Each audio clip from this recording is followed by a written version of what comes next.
So, on Sunday, me and Kate got married, and we were lucky enough to be able to get married in Mexico at a resort in Cabo San Lucas. And I have to say, it was super fantastic. We had a wonderful time. We had friends and family, and I really am so happy about the whole thing. And I also thought, why don't I use this as an opportunity to come up with a couple of cocktails? So that's what I'm going to do today. The first one, and I'm sure there's going to be a few of these, I think.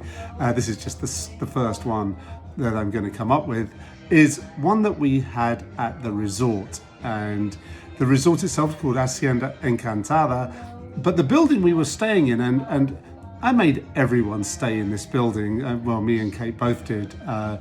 Some people have been moved over to a different set of rooms, and they were much more spacious and sort of more glamorous, I suppose. They were posher, but we really wanted everyone to be hanging out together. You know, you pass people and you say hello, and then you go off and you go to the pool together, or to go listen to the music, or to have a drink together. And there is a swim-up bar and pizzeria right in front of the building, and my friend Cornell came along one time and said to me, "Wow, have you tried the El Encanto cocktail? It's really nice."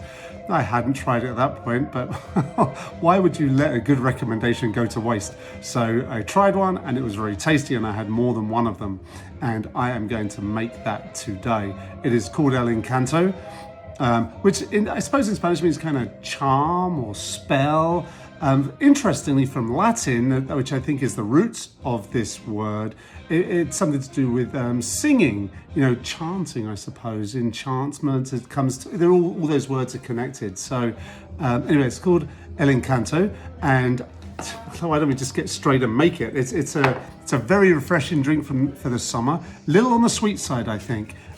So if you don't want your drink too sweet, you can dial down the sweet things in it.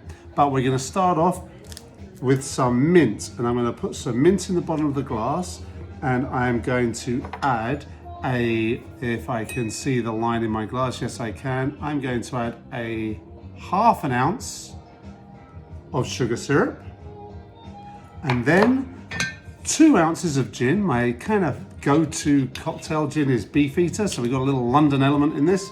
2 ounces of that. I tried it earlier with 1.5 ounces, and that was not quite enough because the sweetness kind of overpowered the alcohol, and it wasn't as balanced as it should have been.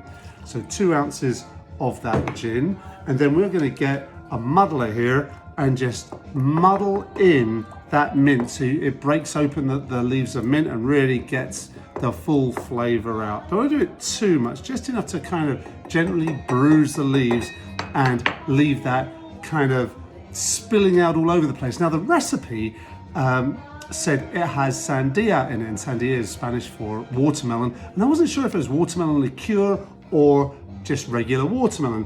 And in the end, usually I would err on the side of more alcohol, figuring, well, more alcohol on a sort of holiday drink, it's got to be better, right? But sometimes maybe not. It was all inclusive, and maybe what we needed to do was just not have super strong drinks. So I blended up some watermelon, and I'm going to put in 1 ounce of this.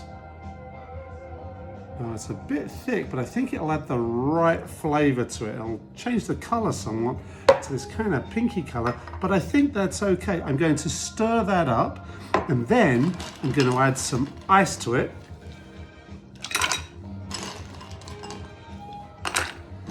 Like so. Stir that in.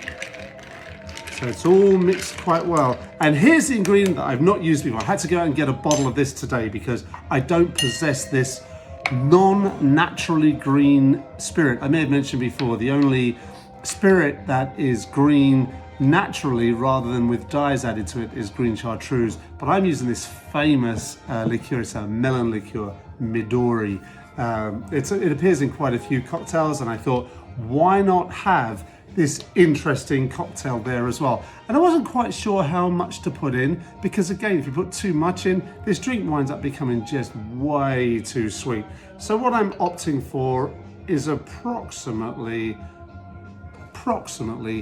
half an ounce. And I'm just going to put this on top here, and it creates this beautiful green look here. And I'm hopeful, actually, what I'm really hopeful is that this drink is going to go with my favorite meal that I had. My favorite lunchtime meal when we were staying at the resort is this. I decided to make it for myself tonight. And it is a shrimp cocktail in half a hollowed out pineapple. And it's got some pico de gallo, it's got some of the sliced up pieces of pineapple back in it. It's got shrimp, of course, and some avocado. And I have to say it was my favorite meal while I was staying there. So I thought, I'm gonna have that again tonight.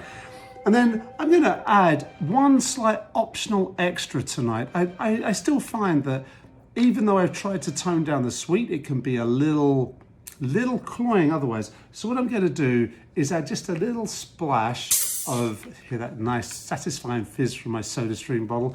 I'm just gonna put a little splash of soda water, seltzer, or club soda, whatever you want to call it.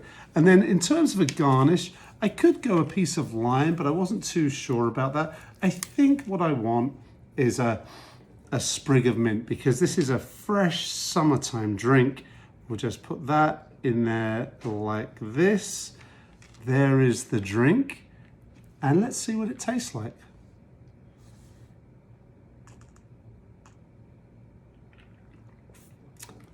Oh, that's quite good, actually. You know, it's still sweet. It's kind of refreshing, and that mint really makes a difference there. And, you know, I think you can sit around a pool for a long time just sipping away on one of these. And I could probably do that for a bit longer, but to be honest, I'm kind of getting ready for my, my pineapple now. So maybe I'll just sign off here and wish you all the best. And I'll be back with another cocktail inspired by our wedding and our time in Mexico very shortly. Salud.